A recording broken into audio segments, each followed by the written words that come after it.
दे दे दे देखा तारा भाई लोग कैसे कैसे भौजी अपन हेते हेते देखा होती है।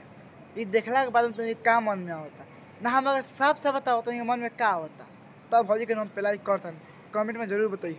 तो क्या हाल बा, आज हम फिर से बात कर ले बानी सलेश प्रेमी के। भाई आज के वीडियो बहुत गाना फाड़ बा, ऐसे कहना चाहते हैं कि वीडियो को पूरा देखो, बहुत मजा। वीडियो बनाने के बस एक ही मकसद बा, एक ही मकसद है आप सभी को दिल से हंसाने के लिए, ना किसी को दिल को ठेस उठाने के लिए। वीडियो को पूरा देखो और देखने के बाद भूल जाए। तो बिना लाना सुन के आज के वीडियो स्टार्ट करते हैं। अच्छा, गरम भइल बा जवानी के लोहा, सुन ले भाई लोग, सुनता लोग ना। ये सारा बुढ़ छुछुनर के जवानी के लोहा गरम हो गल बा, उससे भौजी में सटा के ठंडा करता। अरे भैया के घाट पे मार ला बेगा सारवा के, इस जगह पेल चाहता ए सारवा के बात में ना आई है।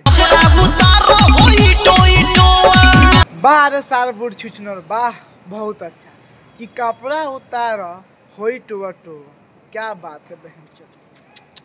भाई एगो बात कहीं, आज अगर ज़्यादा तो इनको मारे का शौक बनू तो भोजपुरी में चला रहा, भोजपुरी इंडस्ट्री में बहन चोद। यहाँ के जौन भी लड़की आती है ना, टुआ टोई वाला वीडियो बना के तो भैया बस वीडियो बना कर बहन चोद देखला पहले हेता था भौजी दिखावती, या फिर कहता कपड़ा उतार के होई टोई टोई। जब भौजी के सामने ऐसा बात कहता तो भौजी को मन में कुछ ना कुछ होत हो, तो भौजी पक्का कहबे करी हाँ आओ ना लहंगा उठाओ तो पेल दो। देखो भैया, हम ताके साफ साफ कहल चाहते हैं, बतावल चाहता कि तहा जवानी के लोहा गरम होके चाहे झाँट तोहर पर झड़ जाए, वो सारा मतलब नहीं कि काहे कि ठंडी के मौसम बा। आ ठंडी के मौसम में का कर काहे कि हमार कोसा बड़ी दर्द करता, दर्द करता तो पाए कहता भौजी के पेले खाती। तो तू जब मरब तो हम पेल, अब तोहरा ऊपर बाकी तू मतलब भौजी के मार देब कि ना मार देब। जब तू करब तो हमू करब, बोला मंजूर बा तो भौजी के पेला आने के तो जाए दो। हाँ बहुत ज़्यादा सार बुढ़ छुछुना भौजी के हल्का ही लान उठाता, सब फाड़ देना कि भौजी के दूध दिखाई देवे लगे कि पी लिया। तार बहिन चलो कपड़ा उतारा होई टोआ टोई, सार बुढ़ छुछुना इतना पेलम इतना पेलम इतना पेलम कि पेल के मरिए जा। का कहतारू कि लाइट जला के मरबा, हाथ तोर बहिन चोदो लाचट भौजी बारू का सुनता रह भाई लोग। भौजी खुद कहतिया कि लाइट जला के मरबा। अरे भौजी भंसरी वाली, तारा कहे का मतलब का बा, हमरा के तू बताओ लाइट जलवा के मरबू कि अनहरिया में, यानी आगे बताओ तब तक पटक के पेलो। बाहर तारा बहनी के गाड़ी में गधा के लंड पेलो, वाह बहुत अच्छा कि लाइट जला के मरब कि दादा मरब अनहरिया में। देखा भाई लोग, लेकिन कहल जला नू पेलो के मन भौजी के तू लाइट जला के मारो चाहे अन्हार में मारो चाहे कैसे मारो, भौजी के कोनो फर्क नहीं के पड़े वाला। अब तोहनी के ऊपर बा कि तोहनी मरबा कैसे।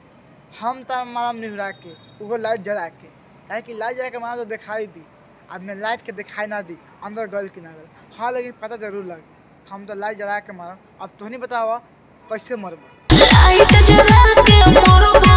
हाँ भौजी हाँ, हम लाइट जला के मरबो।